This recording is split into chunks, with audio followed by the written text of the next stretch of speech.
All right, good evening, everybody. I am Tim Rotc. I'm a counselor at Del Norte High School, and I'm going to introduce some of our speakers. This is the different pathways to military service, enlisting, ROTC, and academies. So I will let our speakers introduce themselves, and we'll take it from there. Hello, everyone. I'm Staff Sergeant Norfleet. Hello, Staff Sergeant Clark here with the local Marine Corps recruiters for RSS Escondido and PCS Poway. So yeah. Hey everybody, my name is Jacob Miller. I'm a sophomore at the United States Air Force Academy. So, yeah.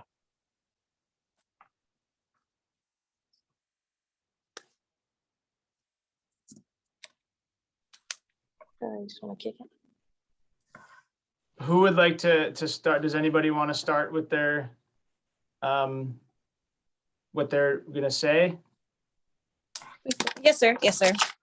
So Thanks. Yes, sir. So like Staff Sergeant Clark said, we are the local recruiters in the Poway and Escondido area. So what we do is basically go around the areas as well as the schools. So we have specific schools slated to us. One of mine specifically is Rancho Bernardo High School and Del Norte High School. And then we have also to Poway, and then we have Ramona as well. So yeah. So basically our job is to find, young individual men and women who, want to take the next step in life, or maybe just stepping stone into the next thing, and maybe join the military, the Marines specifically, and just see what it could provide them, what opportunities and benefits that can be beneficial to them.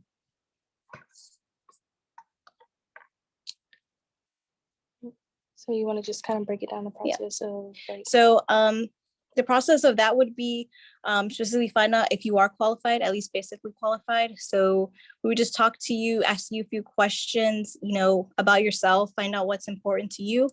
And then the next steps would be maybe just coming into the office, having a conversation with us, and then getting you set up on like a practice test to see what you would actually score on the real Asvab, and just to see what you would qualify for specifically.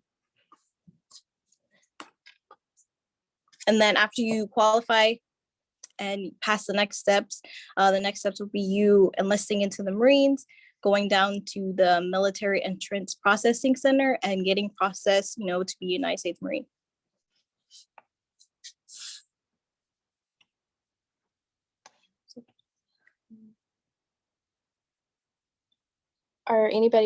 Is anybody allowed to like ask questions as we're going through, or?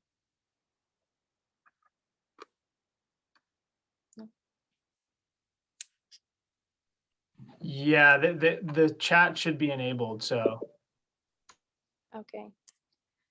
Does anybody like have any questions or anything like that, or maybe just kind of wondering? I know she kind of described how the next steps would go to even, contacting a local Marine Corps recruiter, or just trying to figure out information of getting into the military.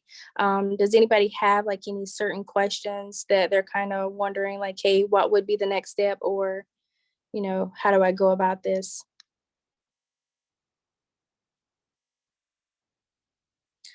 What are the components tested in the Asvab? Okay, good. So the question was, what are the components tested in the Asvab? So that's usually based on mathematical, such as like arithmetic, English, your word knowledge, and like any mechanical skills. Was there anything else? So like your electronic and stuff like that. So they're broken down into different categories. So like your GT, your MM, your CLs and stuff like that. So it just basically lets us know, one, what are you really good at? So are you a type of person that's really good at the books, just maybe like some admin, or you may be more hands-on and you're really good at mechanics or electronics? It just kind of breaks it down into detail for us that way to kind of see, hey, what you really can do.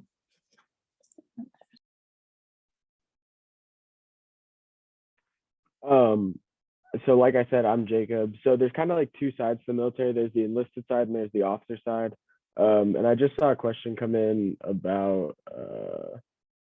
I think you were asking about ROTC, so I can talk to that too. But if you're looking to go to college before you enter the military, and then commission as an officer later on down the road. Then ROTC, which stands for the Reserve Officer Training Corps, or a service academy, might be right for you. So in my case, I'm in the Air Force Academy, like I said, and the application process is, yeah, all right. So the application process is pretty lengthy. It's similar to applying to regular college, but the big difference is you have to get nominated by a member of Congress. So that can either be either of your two senators, the vice president, president, or your representative, like for your area. So that like package that you have to submit to those people is basically a college application like within itself. And then on top of that, you have to do a whole application to the academy. And if both of those kind of come together and everything works out, then you get a spot at an academy. There's 5 academies. There's the Air Force Academy, Naval Academy, West Point, which is Army, the Coast Guard Academy, and then the Merchant Marine Academy. Army, Navy, and West Point, or I mean Air Force, are the biggest out of the 3. And I will tell you that coming from San Diego, Navy is the hardest to get into, just like given the area. But yeah, that's a little bit on the process. And if you have more questions, just put them in the chat.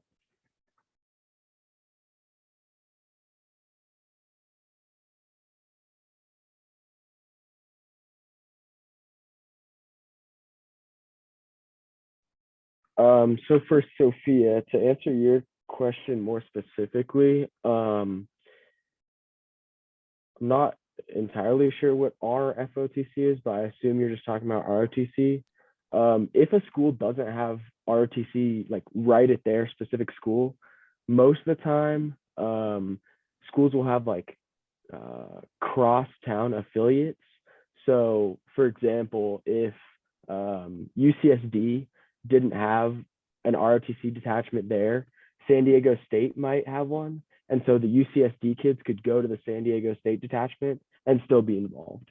So if you like are interested in like a specific branch, you can go to their website and look up where all of their ROTC detachments are, and that will get you more information.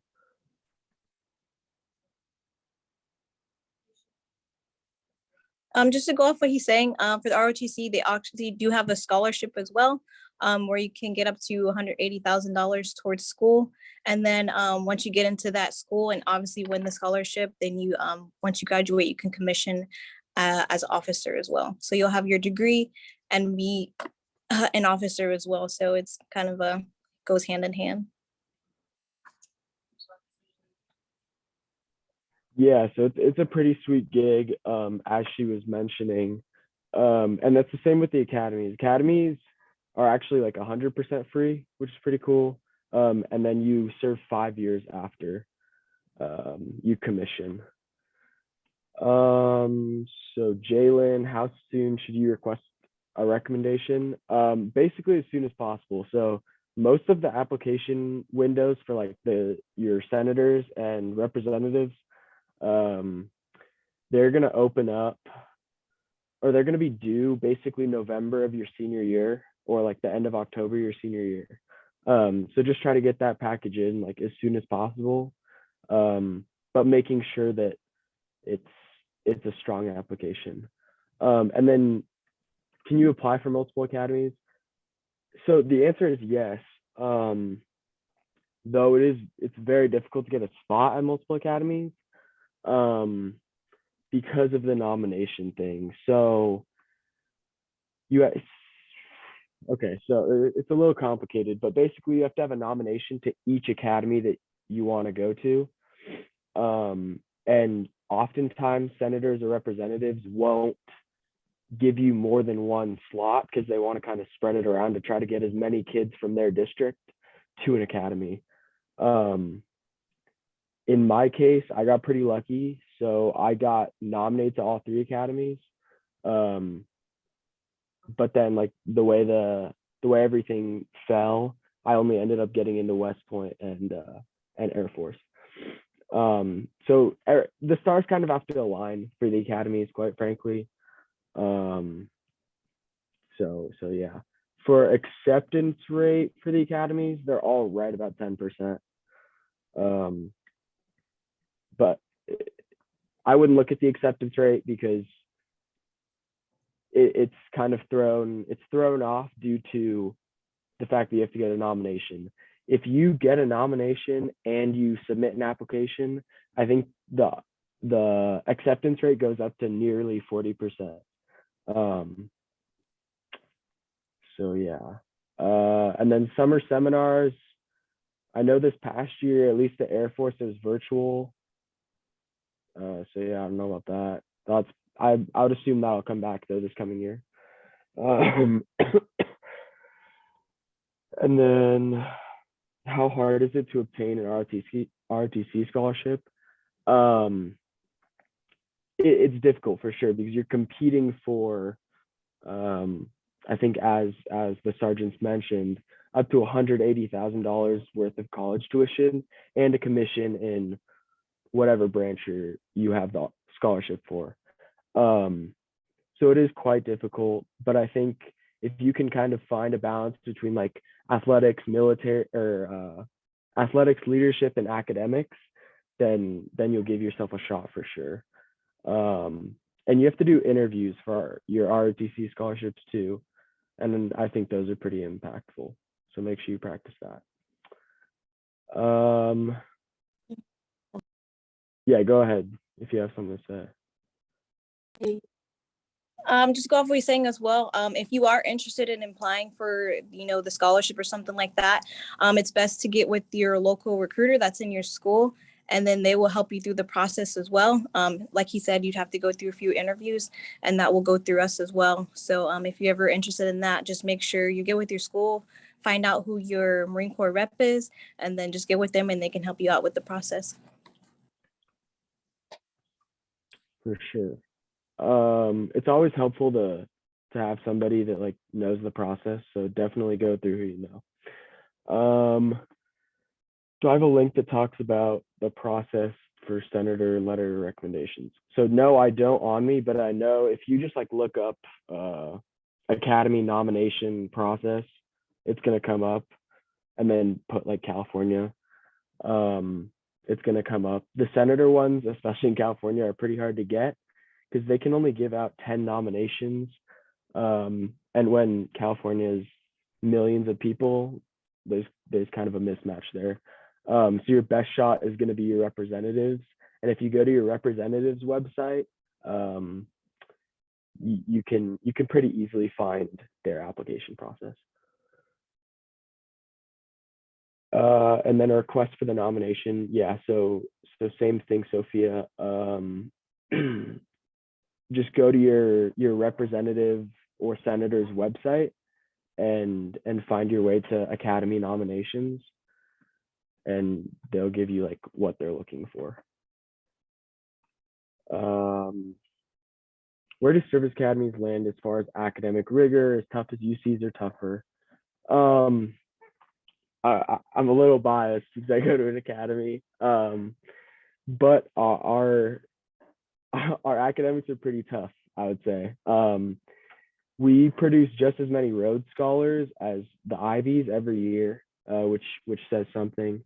I don't know, maybe the counselor can speak to this, but I know Academy, like academic semester hours that we do here, is typically more than like a regular school. So this semester I have 22 credit hours, and I'm pretty sure that's more than like UC students are taking. I think the hardest thing about the academies though is your time management, because one, you have to balance all of your academics, but then on top of that, you're going through rigorous military training, and you have a lot of commitments there. And then on top of that, there's kind of a saying that all cadets are athletes. So we all participate in sports, intramurals. You have fitness tests, so you got to keep your fitness up. So it's really about trying to manage your time and find a balance between all three of those, like academic, military, and athletic things. I wouldn't say that the academic rigor is at the forefront necessarily.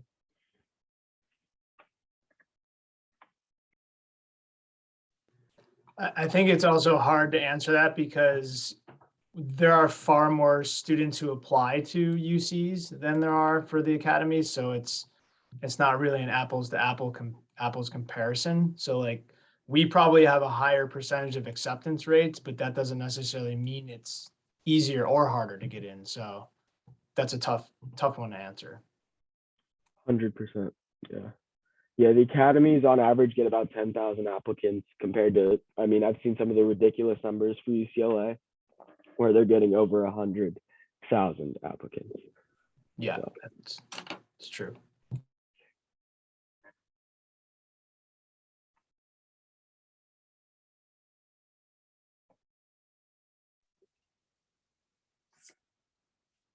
Just to go off what he's saying as well, I know we got a lot of questions about, ROTC and some of the scholarships. But, even if you aren't able to, apply for the ROTC program in time, there is an option called the Platoon Leaders course. So basically what that entails is you enlisting into the Marines and then becoming a reservist. And then through that, you can go to college and go through the Platoon Leaders course and become an officer that way as well.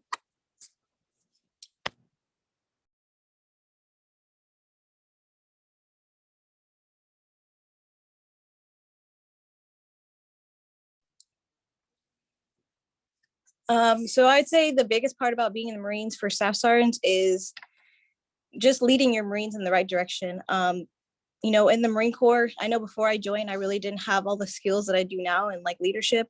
But leading your Marines and taking care of them is like one of the most beneficial things I've ever done. Just being able to lead people in the right direction and push them towards something better, not professionally, but personally. I say that's one of the biggest things for me. Yeah, definitely agree with that. I think the best thing I really got out of it was watching myself grow and then others noticing it as well. I got to do a lot of cool things in the Marine Corps. I've been in a little over 8 years now, and just the experience that I got out of it, the people that I met along the way, it's just gonna carry throughout my whole entire life. That it's a memory that I'll never forget.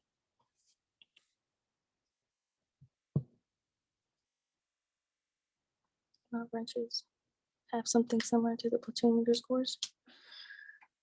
So you get to go to college while in the service and become a commissioned officer. Yes. So do all branches have something similar? I don't know about that one, but I know we do. I'm not sure. The question was, do all branches have something like the Platoon Leaders course program?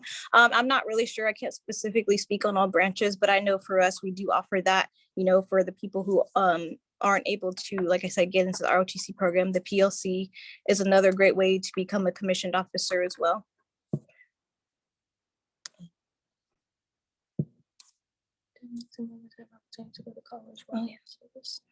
So the question was, do enlisted members have opportunities to go to college and become officers? The answer is yes. Both of ourselves are actually in college right now, studying to get our degree. So what you can do is called, you can become a warrant officer. That's one of the options. So it's like a expert matter in your professional field. So you can become a warrant officer after 8 years in the military, or you could do the MESET program, which the Marine Corps will pay for you to go to college and then become an officer as well. So for enlisted Marines, you can become officers as well, just as easily.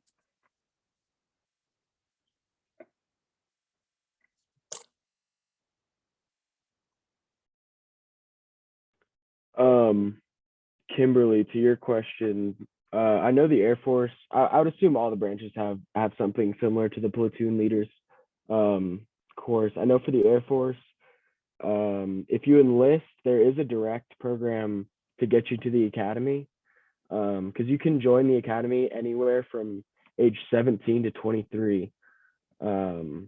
So there's a program called Lead that you can apply for and get into the academy through that way. I know that you can also go to ROTC from being enlisted, and then as they were saying, you can also just get your degree through the Air Force or whatever branch you decide to do.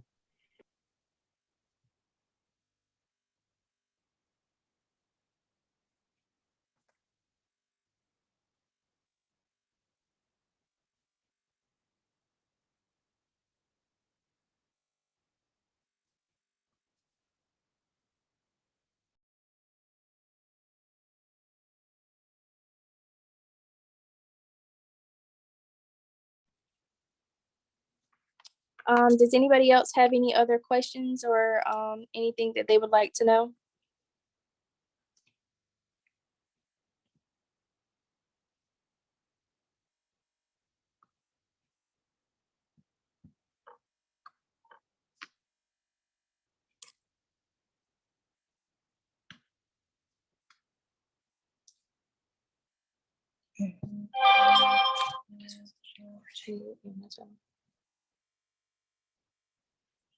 So the question was, how long is physical training and how long is it before you get to your duty station? I'm assuming physical training means boot camp. So boot camp for the Marine Corps is 3 months, so 13 weeks. And after that, after you finish your 13 weeks in boot camp and become a Marine, you'll go to something called Marine Combat Training, and that's just some additional training for about 30 days. And then after that, you will go over to your military occupation school. And then once you finish your school, then you'll be selected for your duty station.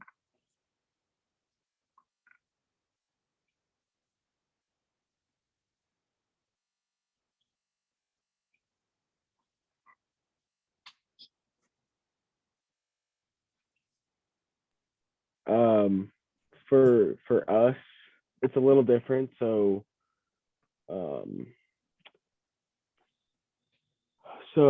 when you come in, you have like basic training. So right after your senior year, you give up your summer and you come to the academy. So I think I came on June 25th, and then from June 25th to kind of early August, you do like basic cadet training is what it's called. And it's the equivalent of like basic military training for the entire Air Force or whatever they call it in the Marines and Army and Navy and all that. It's like boot camp. And then like relative to like fitness and stuff, just like over your time as a cadet, the Air Force kind of gets well, actually, I'm not even going to say we get a bad rep. The Air Force is just not very good with fitness overall. We have like the nickname the Chair Force, but as a cadet, our fitness standards they're pretty high. So we have a fitness test every semester that contains pull-ups, push-ups, sit-ups, a 600-yard run, and like a long jump, basically. And then we also have a 1.5-mile run that we have to do. And then just to like talk about kind of stuff I did in high school, so you can kind of get an idea of like if you're interested in an academy, like kind of what your application needs to look like. So when I was in high school, I graduated from RB in 2020. And kind of some of the stuff that I did, I was pretty involved. So I was like ASB president all 4 years. I was captain of the soccer team. I played soccer outside of school too, so I was on club soccer. I volunteered. I was in the like honor society, academic clubs, stuff like that.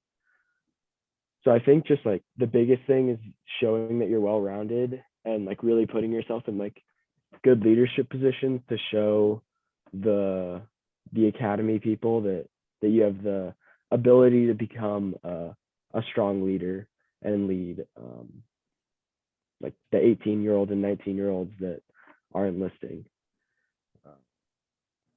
And then like to talk about my career goals a little bit,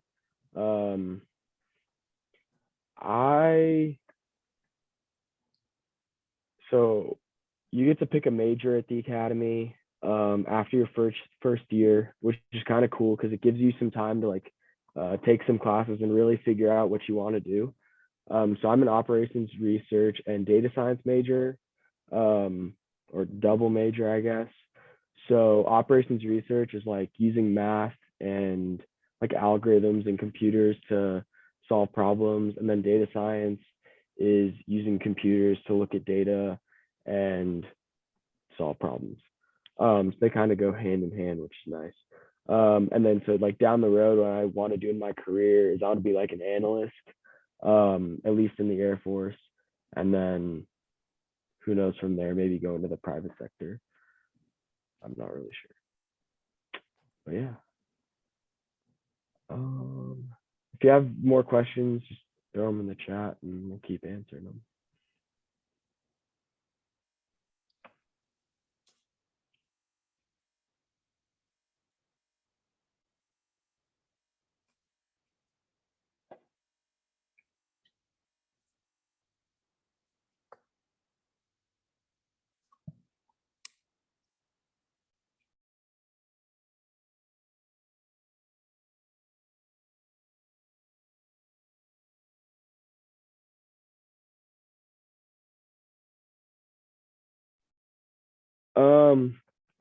So a question I just got, did I pick Air Force over other colleges, or did I know that I just wanted to go there?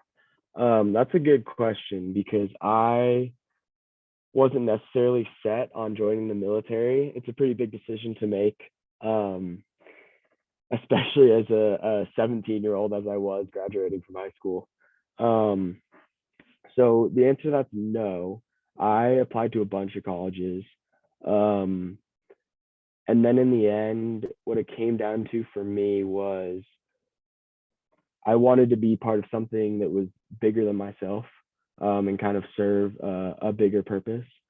And then of course, like the academies are free, so that's a pretty cool perk. The opportunities here are unreal. This past summer, I got to jump out of a plane by myself the very first time. We're the only place in the world they let you do that, so that's pretty sick. Literally just yesterday, I got to sit down and talk about U.S. military strategy with the Secretary of the Air Force. So that's pretty cool. Just the opportunities here are unmatched, and you really can't get them at regular colleges. So I think that was a big deciding factor in coming to the Air Force. And then yeah, the Air Force Academy is located in Colorado Springs. And so something that was a pretty big priority for me was getting out of California. I wanted to move around and kind of see somewhere else, see another part of the country from my college experience, which I would recommend to all of you. I know that oftentimes we're pushed towards the UCs because they're great schools, but if you can get out of California, I'd recommend it. I think it provides, or it just gives you a different view of the world. California is sometimes pretty sheltered, and so getting out and seeing other places is always good. Yeah.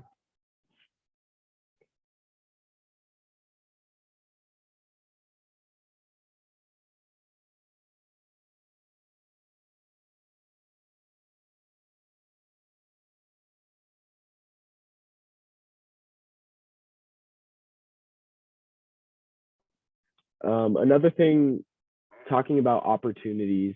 So if you come here, if you go to any of the academies, we send typically about 10% of the class to grad school, which is also paid by the Air Force, or paid for by the Air Force. So the goal for me is I'll get out of here with free undergrad, and then I'll go to grad school for free too, hopefully at a big public school, to get something different, and then I'll be in the Air Force after that. So just tons of opportunities. And I think that's how the military is in general. At least that's the sense that I get.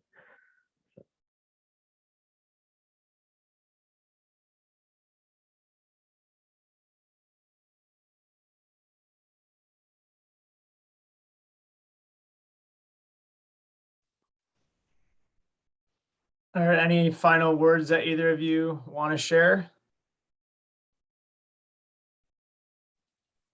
Yes, we just want to say thank you for everyone who came to the chat. And, like he was saying, the military has many opportunities that we can give you guys, whether it's just growing personally or professionally or just getting a stepping stone in your life. It's not all about the commitment, but just really like what can it do for you, whether it's continuing college or just focusing on something else. The military provides that in all ways imaginable. Yeah, just to piggyback off that, thanks for coming. Military is a big step, especially if you're a parent in here, letting your kid. I know it's pretty tough for my mom to let me go and join the military, but it's a pretty impactful experience, I would say, and to be part of the 1% of Americans that serve in the military is certainly a rewarding feeling at the end of the day, and knowing that you're serving a bigger purpose.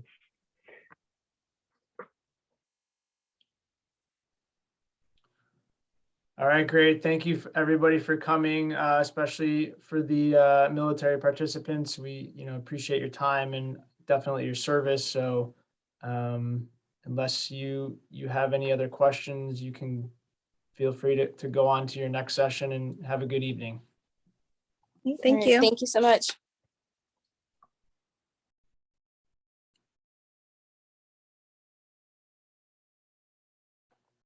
Jacob, you played at Rancho Bernardo soccer? Yeah, I did. I coach at Del Norte, so I Okay. probably have seen you at some point before. So. I'm sure. My little brother is on the team right now. He's the goalie. So. Okay, they switched goalies last year. Like they did half and half. So yeah,